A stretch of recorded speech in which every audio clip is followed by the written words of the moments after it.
Hello guys, welcome to ChaiT with Dr. D for our second Instagram live session. It's a session and the idea behind this session is one that is very, very close to me. And it's one that I'm very excited to be able to share in the forum like this. It's also interesting when we do something different, like the Instagram and our webinars. When we do something different, we stimulate different parts of our nerve cells. And it's like there is a nice comfort zone also we have when things just follow a particular routine, right? And a lot of us like that. You follow a natural rhythm of life and it's a comfort.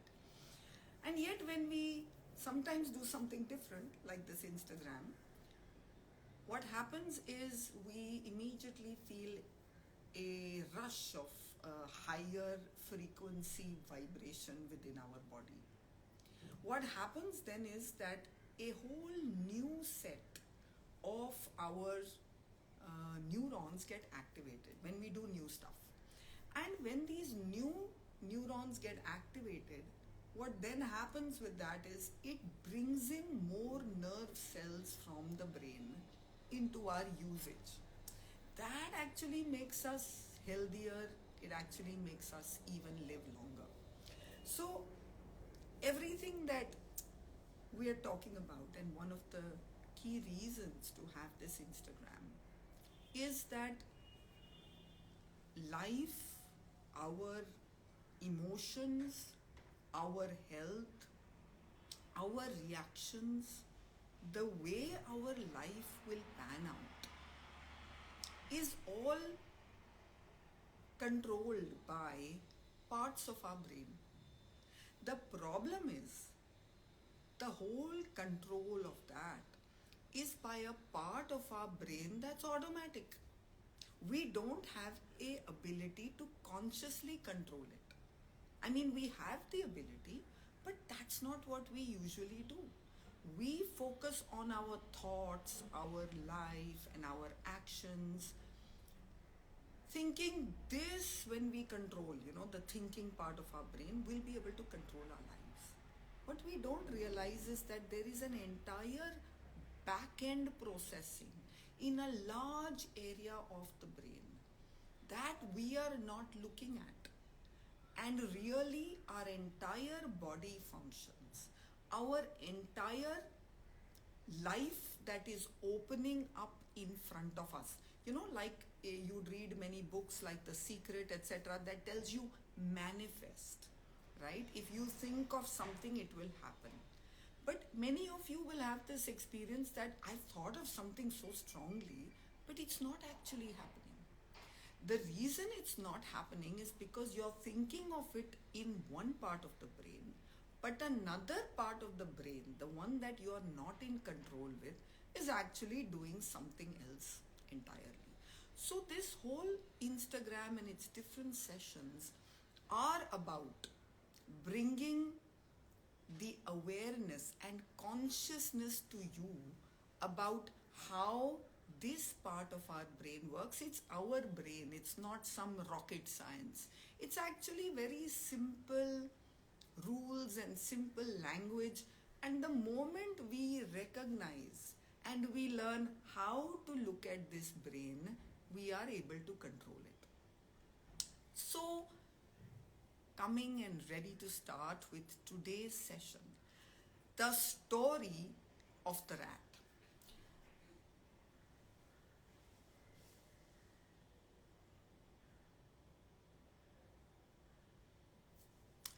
Once upon a time, there was a Pied Piper of New York called ADER, Robert ADER. He and his colleague Nicholas Cohen did a particular experiment with a group of rats. Then to these rats, Once he had experimented with them, he fed them with a lot of saccharine, the sugar substitute. The rats died.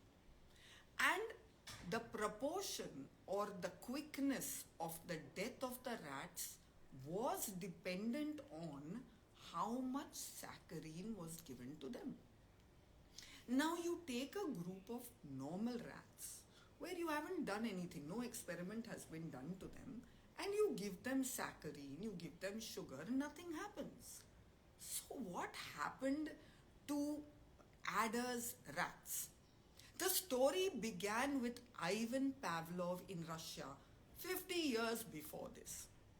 What Pavlov did is he made these experiments whereby it was clear that the stimuli that create certain reactions from us, which could be fear, which could be anger, could be emotion, or could be the physical responses, right? Like saliva happening, urine happening, acid forming, our heartbeat going up, our blood pressure going up.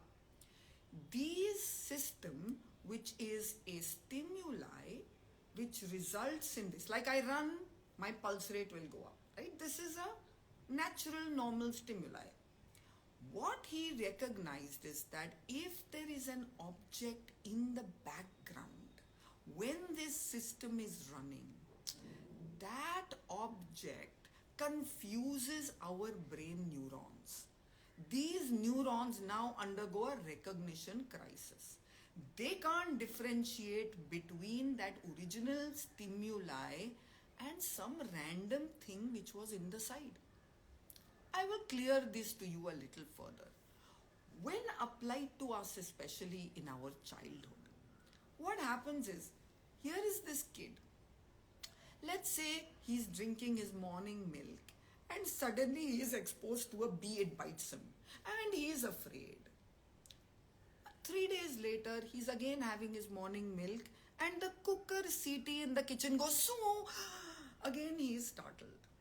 The third day, the ambulance goes by with this loud siren. The child is hearing it for the first time. Each of these times he is afraid. He starts crying, and as you all know, kids cry and then they vomit. Now what happened is his vomit was because of the fear, the crying, due to one day the bee, one day the cooker, and one day the ambulance. That is what resulted in his vomit. But the common unrelated stuff was that he was drinking milk each of these 3 times. Now when this kind of repetition happens, as this child grows up, he will drink milk and vomit. Right? So you understand that the milk was not his issue, but he drank the milk later in life and began to vomit, and now you call him lactose intolerance. Now you will say, this I can understand. Suppose as an adult you go to a Thai restaurant and you have nice Thai rice and some curry, but there's a cockroach in that Thai rice and curry. Now every time later you try to eat that Thai curry and rice, you're going to remember that cockroach and you're going to say, I don't feel like eating Thai rice and curry, like maybe can I order something else? Because you made an association. The difference is that association is conscious, you know it. Whereas the memory of the childhood or these little associations in childhood, you don't remember in your thinking brain. But like I told you in my first Instagram live session on dreams, that is stored as a movie of life in each of our different parts of the brain. And that's what creates these bugs or these problems in our software, where an object is in the background while some main event is happening and it messes up the recognition. Now many such anecdotal stories are there, but science wants rigorous proof, and that's what ADER and Cohen provided them. They took these group of rats, 100, injected them with a strong anti-cancer drug called cyclophosphamide, which will in every living organism drop the immunity by dropping the number of white blood cells. Now the difference is, as he gave this injection, he put saccharine on the tongue of these rats. And this system of the bug in the software only happens by repetition, not just by one time. Otherwise, we'll be completely messed up things. So it only happens when you repeat this situation, which in real life doesn't always happen, but artificially you can create it. So what he did is, he repeatedly injected these rats with this anti-cancer toxic drug and put saccharine on their tongue. After some repetitions, he stopped this anti-cancer drug, only gave these rats saccharine on their tongue, and to his shock and horror, when he measured their immune response, their drop in their immune system response, their white blood cell drop was the same. Whether you injected them with the strong toxic cyclophosphamide or you put saccharine on the tongue, these rats now responded in the same way. And this is what happened to ADER's rats, because when he took these 100 specific group of rats where this pairing had been done and he put them and gave them saccharine, they were dead. Right? Now this is a rat story in an artificial environment. Let's apply this in our life. Let me tell you the story of Jack. Now Jack, a little boy, was bullied in his school. They would choke him, strangulate him, do all kinds of things. And as you saw in that earlier image, every time he would get choked or strangulated or bullied, it was in the same common room because no teachers were there. In that common room were jackets that were hung, these beige jackets, school uniform. There were skateboards for the kids to play with, and there was a yellow pin board. Now what happens is, consciously when this child Jack grew up to an adult, whenever he saw somebody bullying a younger or a weaker, more timid person, he would get angry and go and protect. This he understood. I understood. His therapist also understands. But one day what happened? Jack was walking in the park, taking his relaxed morning walk, and a young little child scooted past him on a skateboard. The moment this happened, it's like something else happened to Jack. It's like he didn't know what is happening to him suddenly. Suddenly he felt a rush of anger. Suddenly there was this sudden surge of adrenaline. He was breathing fast, his pulse rate was fast, and he went and he held that little boy's throat, was holding him and saying, "Can't you see where you're skateboarding? What if you hurt one of us as you're skateboarding so carelessly?" Now this situation created a complete chaos in Jack's community, because Jack was known to be a nice, calm, helpful person. And what happened? He suddenly took this 8-9-year-old boy and suddenly started choking him. Now, these kind of situations happen in our lives. We react with these sudden angers, extreme reactions of emotion, and most often we recognize that something was off here. Thoda zyada ho gaya. Sometimes we say, I was not myself. I don't know what happened. But usually we use our thinking brain and we say, this was the reason, that was the reason, and forget about it. What happened to Jack was that as that child skateboarded, that skateboard, which was part of the background association in his childhood. Now in the childhood, this skateboard, being just randomly in the background, got associated with anger, fear, bully. And therefore, as he went further in his life and he saw this skateboard, it immediately went and triggered that whole circuit in his brain that circuit has fear and aggression. And therefore, he saw this skateboard and zoop, something else happened to him and an instant anger response happened. This is how our brain, the unconscious or the automatic part of our brain, in which are stored memories of our childhood, can completely control the way we react to the world. Remember, when we say emotion, when we say reaction, what is actually happening? What's actually happening is a nerve circuit is running. The brain cells, which have electrical charge passing through them, are activated. The result of that is a chemical in the body. That chemical produces a group of symptoms, like if there is coldness, trembling, breathing, heartbeat fast, face becoming red. We call this group of physical expressions, we give it the word anger. Right? Now, the base of this is these chemicals, which are produced when this circuit is activated. Right? Now, this, when affects, not only does it affect our behavior outside, like I'll shout or I'll cry, I'll be very sad, depressed all the time, or anxious, fearful all the time. But these same chemicals are the ones who control and activate our body functions. So a complete haywire chemical range that is happening.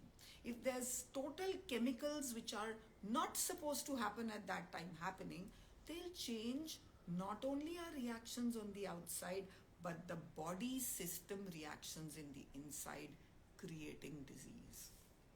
So to sum up these stories, the story of Pavlov, the story of the rat who ate the saccharine, the story of the boy who was bullied and grew up to suddenly become a bully himself, these stories have one common theme, that in childhood, when that particular system was being operated due to different stimuli.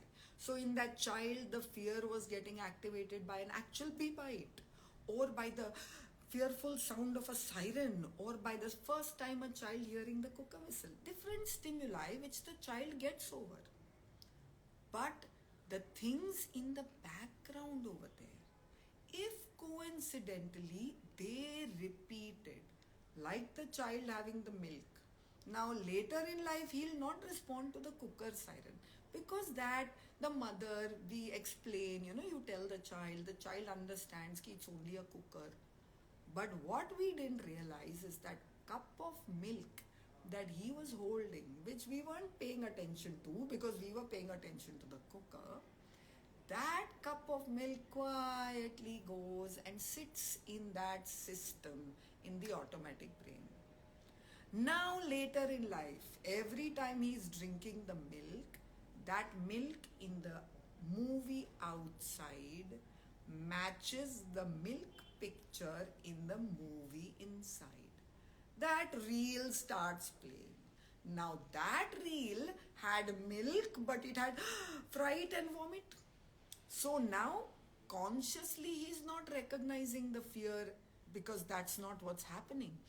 But the chemicals are now producing the vomit.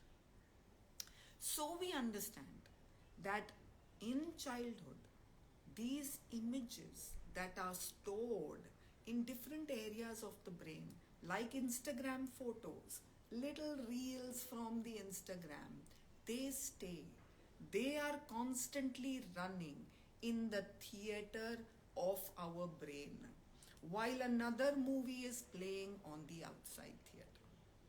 So that is how this inner movie of our childhood is affecting our behavior and affecting our body functions. Now, what can you do about it? Can you do something about it? Yes, you can. Every time you recognize a reaction of yourself which is extreme, like you've got angry, we all get angry, But you recognize that anger where you're trembling, your mouth, your face is red, you're saying things, you can't stop. You can feel that response an hour, 2 hours later. Or there is a situation we all get worried, anxious, something is happening, stock market collapses, we hear news, something. But then most of us hear the news, talk about it, move on.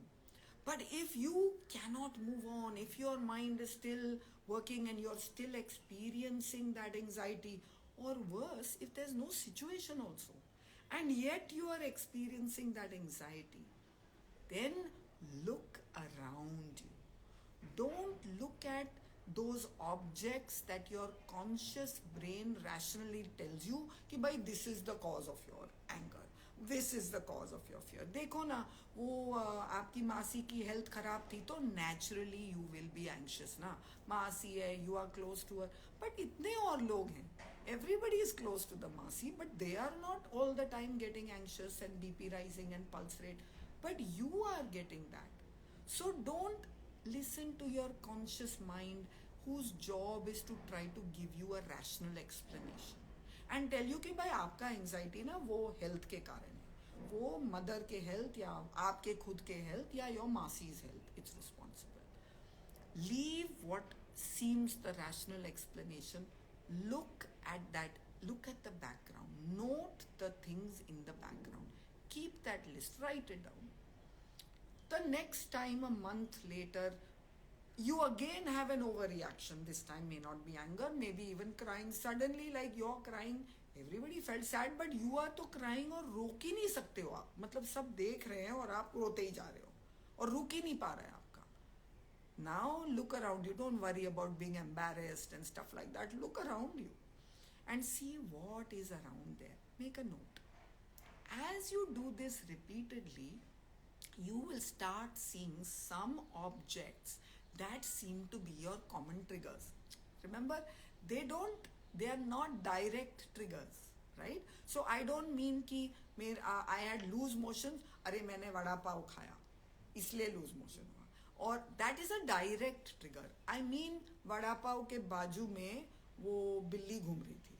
That बिल्ली has nothing to do with the vada pav. You understand? But that thing in the background, note. Because those, as you note them, they will open that reel in your life that somewhere is stuck as a loop. This reel will come to you as a flashback. It can come to you as a dream, as we've given in the other Instagram posts. As you recognize that image, right? And that image comes into your conscious awareness. Now we use our logical conscious brain to say, अच्छा वो तो हो गया. And actually उसमें ये बाजू वाली चीज, the outer stimuli, was not connected. It's just randomly there, same time, same place, इसको निकाल दो. As you do this repeatedly, वो bug in the software, that damaged circuit will become normal again.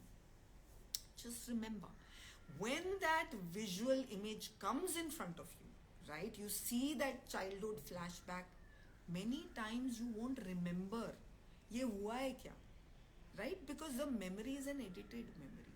But if that is a very clear visual image that you can see that has happened, and you don't remember it, but it is stored as a visual. Now, as you do this repeatedly, you are figuring out which are those nerve circuits in your brain that are playing like a loop and constantly getting triggered from outer unrelated stimuli, controlling your whole life, whereas you think you are controlling it with your thought. As we do this, you will truly be controlling your life with your thought, because you're eliminating this background loop that is stuck there. Now, for the homeopaths in the group who are listening, specifically for the homeopaths, this answers, this understanding, these stories, this amazing, perfect scientific experiment of ADER that was quoted in the Lancet and is still accepted with great scientific validity, answers that question. Because when we find a remedy for a patient in homeopathy, by the way, for the rest of you, I showed you what you can do for yourself. But that's what we do in homeopathy. In homeopathy, we are, through our case taking, finding this loop and that object that from the background has got into your circuit. So if you're finding that despite what you're trying to do, it's not working, go to your homeopath.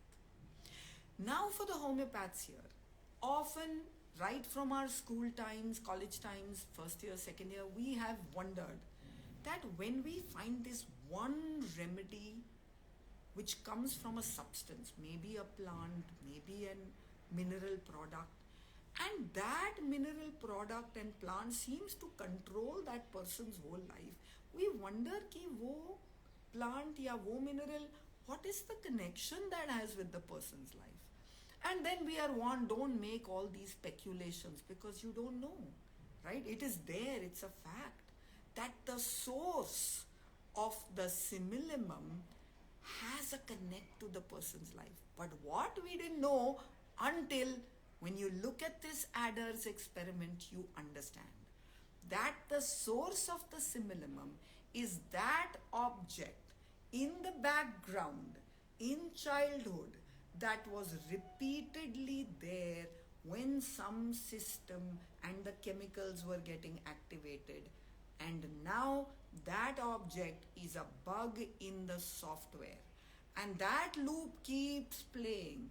And everywhere when we are trying to live our lives, our patients are trying to live their lives, function the way they want, they are being pulled back by this loop and this source of the simillimum, which is the ADER saccharine or the Pavlov's bell, the object in the background, like Bonnie-Gossens concomitant.